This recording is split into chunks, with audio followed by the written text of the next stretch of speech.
अस्सलामु अलैकुम रहमतुल्लाहि व बरकातुहू। अल्हम्दुलिल्लाहि रब्बिल आलमीन। अल्लाह हम सबका रब है। हिंदू धर्म में कहा गया है वो ईश्वर है, वो निरंकार है, वो कण कण में समाया हुआ है। निरंकार का मतलब उसका कोई आकार नहीं, वो निरंकार है। और गुरु ग्रंथ साहिब में कहा गया है एक ही नूर के सब बंदे, एक ही नूर सब में समाया। इसी तरह से कुरान करीम में सबसे पहली बात जहाँ से कुरान शुरू किया गया, उसमें सबसे पहली बात जो कुरान करीम में कही गई है वो यही है, अल्हम्दुलिल्लाह रब्बिल आलमीन।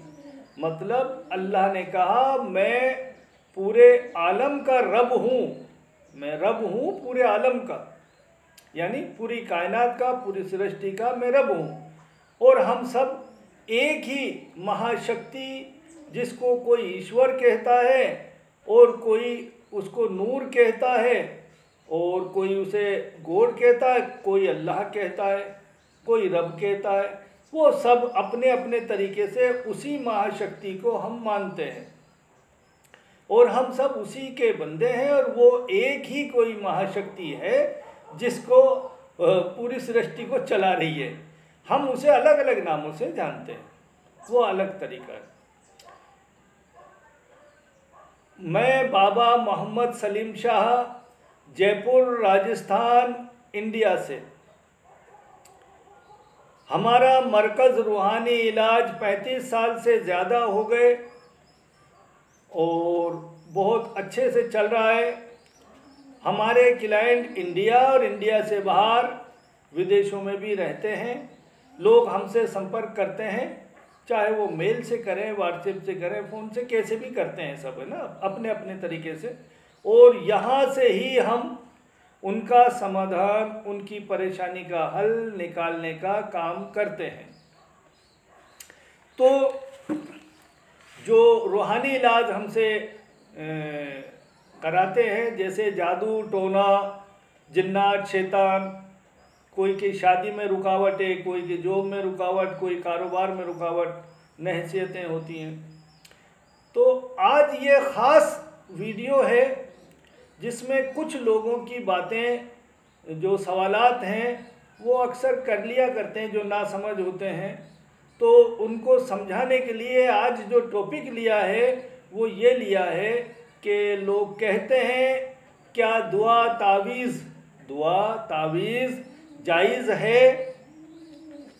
तो वो समझाने के लिए ही हमने ये आज का टॉपिक लिया है। इसको बगौर अच्छे से सुने, समझें, और फिर भी कोई बात समझ में नहीं आए तो आप फिर भी सवाल कर सकते हैं। लेकिन काफ़ी लोग इंशाअल्लाह मेरी बात सुनने के बाद में मुतमईन हो जाएंगे। कुरान करीम के अंदर अल्लाह ने कहा है कि मैंने कुरान में शिफा रखी है। अल्लाह ने ऐसी बातें बहुत सी चीज़ों के बारे में बोली है, जैसे कलौजी वगैरह, तो कुछ दवाओं के बारे में भी जिक्र है कुरान में, कुछ जड़ी बूटी या इन चीज़ों में जिक्र है। और हमारा टॉपिक है दुआ तावीज़, इसलिए हम सिर्फ यही बात लेकर चल रहे हैं, ठीक है। तो दुआ तावीज़ से मतलब ये है कि अल्लाह ने कहा है कुरान करीम में मैंने शिफा रखी है। शिफा का मतलब हर तरह की शिफा में सब चीज़ आ गई। आपकी जो परेशानी है उसमें शिफा मिलेगी, चाहे वो बीमारी हो या और कोई मुश्किलात हो। शिफा का मतलब होता है उस बुराई को ख़त्म कर देना। तो अल्लाह ने शिफा रखी है।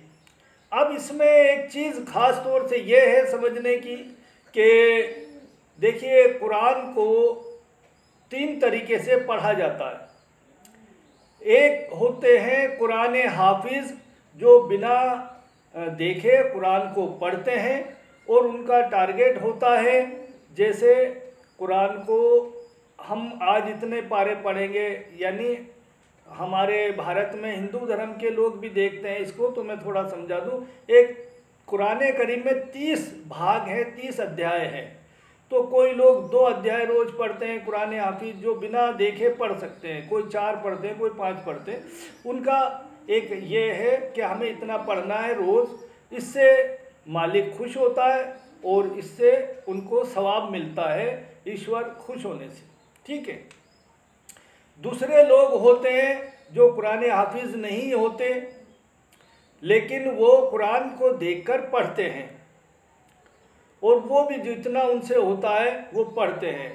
और कुरान करीम में अल्लाह ने कहा भी है कि आपको जरियाए माश के लिए भी बाज़ारों में जाना होता है, तो जितना कुरान आप आसानी से पढ़ सको उतना पढ़ लिया करो, लेकिन उस कुरान करीम को ठहर ठहर कर, यानी आयतों पर ठहर ठहर कर समझ कर सही अल्फाज के साथ पढ़ा जाए।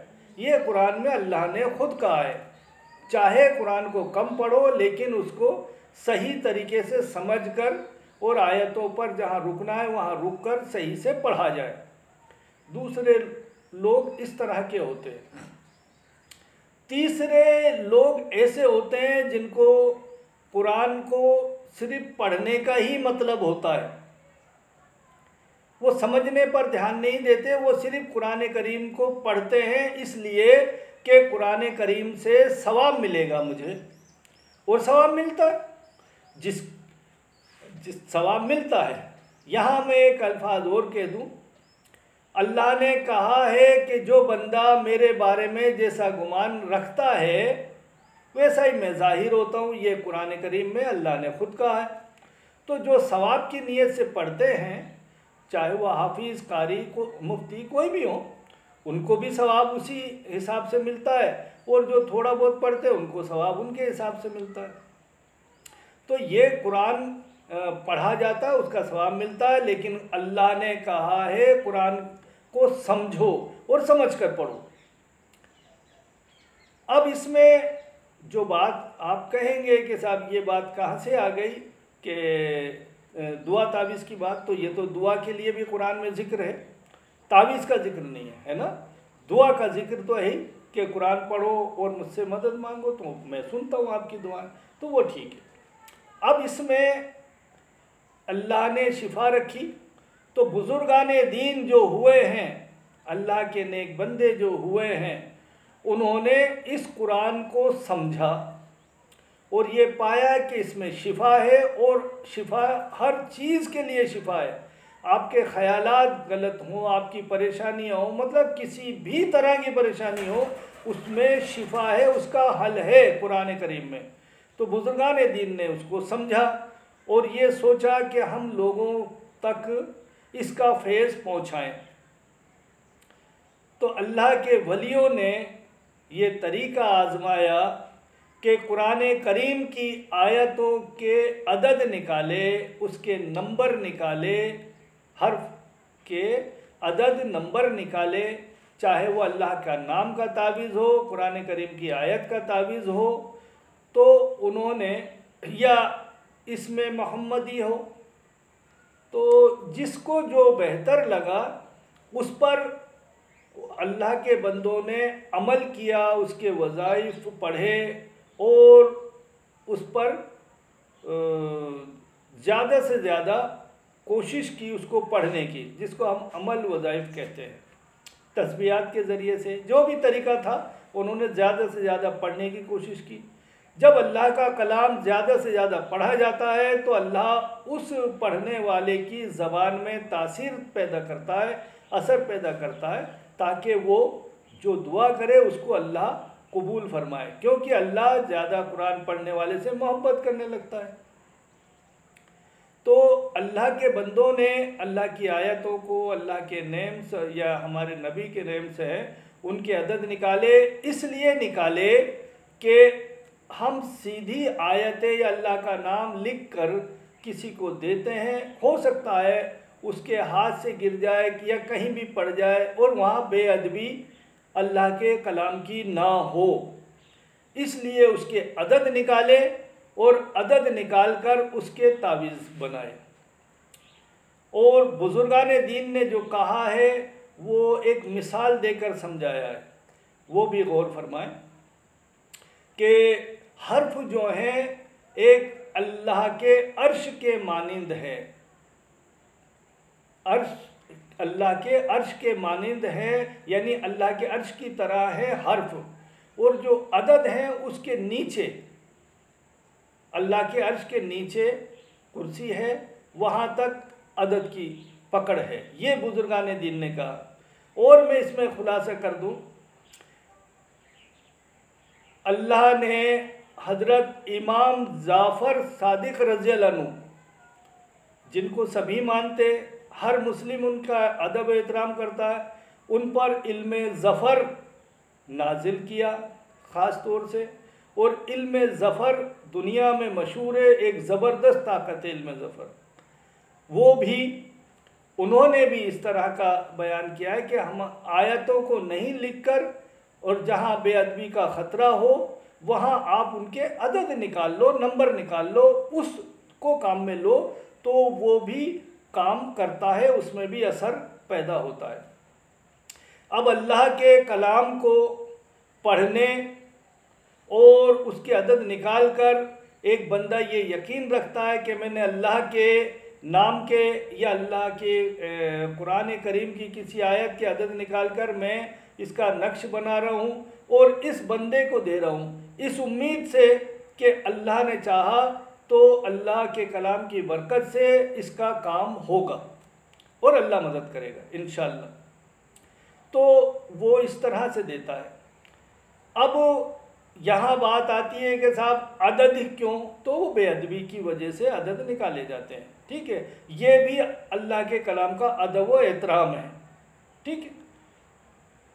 अब मैं आपसे जो एक बात ख़ास तौर से कहना चाहता हूँ, क्या आप लोग मानते हैं कि किसी को दवा फ़ायदा करती है, चाहे वो जड़ी बूटी की हो, चाहे वो अंग्रेज़ी दवा हो, क्या वो दवा किसी मरीज़ को फ़ायदा करती है?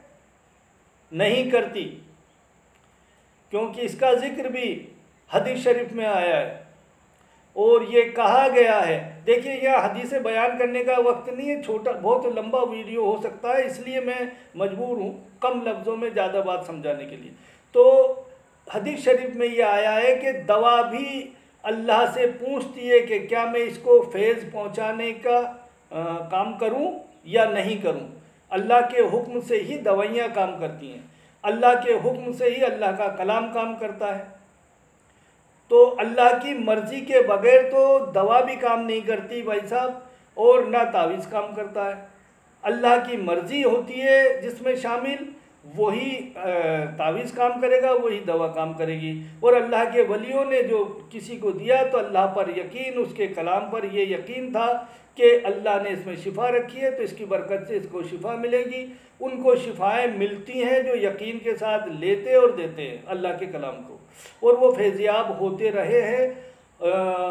करोड़ों बुजुर्गान दीन ने इस तरीके को आजमाया और दुनिया काम में ले रही है, फ़ायदा उठा रहे हैं, ठीक है। अब कोई कहे कि साहब शिर्क और बिदअत, तो मैं थोड़ी सी बात बता दूं कि शिर्क उसे कहते हैं कि हम अल्लाह के अलावा किसी दूसरे पर यकीन करने लग जाए। यानी कोई बंदा अगर यही सोच ले कि अल्लाह काम नहीं करता, खाली तावीज़ काम करता है, या कोई डॉक्टर ये हकीम या वैद ये सोच ले कि ईश्वर तो कुछ है ही नहीं, जो कुछ करती है दवाई करती है बस, तो वो वहाँ नाकाम है, वो शिर्क है। उसने दवा पर या तावीज़ पर भरोसा कर लिया कि मैं इस बस यही सब कुछ करता, तो वहाँ गलते वो बंदा होंगे। लेकिन अगर वो ये यकीन करके देता है कि मैंने अल्लाह का कलाम दिया है, या मैंने ये जड़ी बूटी दी है, या मैंने ये दवा दी है, दवा देना मेरा काम है या तावीज़ देना मेरा काम है, इसको शिफा देना, इसको फ़ायदा पहुंचाना ये उस ईश्वर का काम है, ये उस अल्लाह का काम है, तो वहाँ वो शिर्क नहीं होता। आप भी सोच लें इस बात पर। और अब इसके अलावा मैं एक चीज़ और बताना चाहता हूँ कि लोग ये भी सवाल करते हैं कि साहब तावीज़ दौरा करने वाले, तावीज़ दुआ तावीज़ करने वाले नजराना वगैरह भी लेते हैं।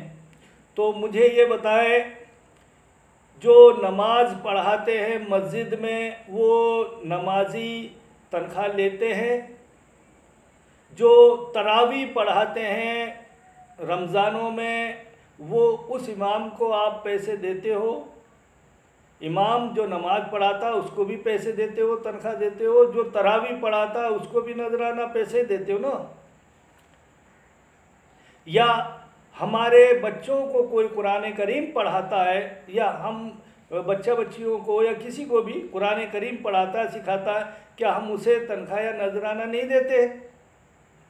वो इसलिए दिया जाता है, ये तो साहबाओं के दौर में भी रहा है नजराना, और ये या इसे तनख्वाह समझ ले, ये इसलिए रहा है कि जो आदमी नमाज पढ़ाने के लिए 5 टाइम पाबंद है, उस मस्जिद के आसपास रहता है, टाइम पे नमाज पढ़ाता है, या तरावी पढ़ाने के लिए वो पाबंद है कि वो दुनिया में कहीं भी हो लेकिन वो तरावी के टाइम उस जगह आना है, उसको तरावी पढ़ानी है, या कोई मदरसे में पढ़ाने वाले कोई भी इमाम हैं कुरान करीम को पढ़ाते हैं, वो पाबंदी से उस वक्त मदरसे में आते हैं, बच्चों को पढ़ाते हैं अपने सारे काम छोड़ के, तो उनको तनख्वाह इसलिए दी जाती है कि इनका परिवार कहाँ से चलेगा, इनको खाने को कहाँ से मिलेगा।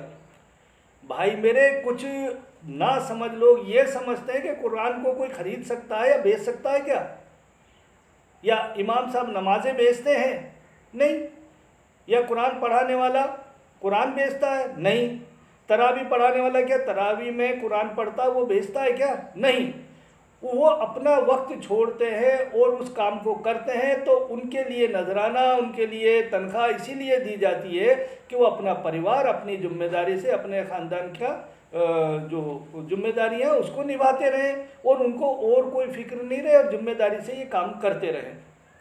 तावीज़ दौरा वाला भी दुआ तावीज़ करता है तो उसके भी परिवार हैं, उसके भी घर है, वो भी कम 2 पैसे नजराना अगर लेगा तभी वो अपना खर्च चलाएगा, अपने परिवार को पालेगा।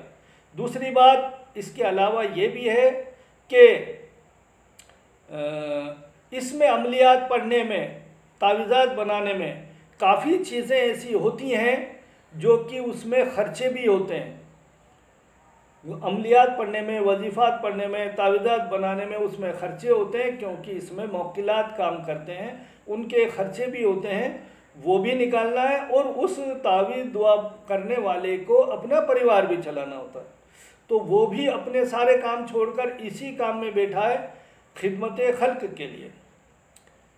अब देखिए, एक लफ्ज़ में कहकर, क्योंकि वीडियो बहुत लंबा हो गया, बातें तो बहुत होती हैं, लेकिन मैं इसमें एक लफ्ज़ और बता दूं, जो इबादतें करते हैं, चाहे हम नमाज पढ़ें, कुरान पढ़ें, सदका खैरात करें, तो इबादतों से, जो बुज़ुर्गों ने कहा, इबादतों से जन्नतें मिलती हैं, जन्नत मिल जाती है, लेकिन खिदमत खल्क से खुदा मिलता है।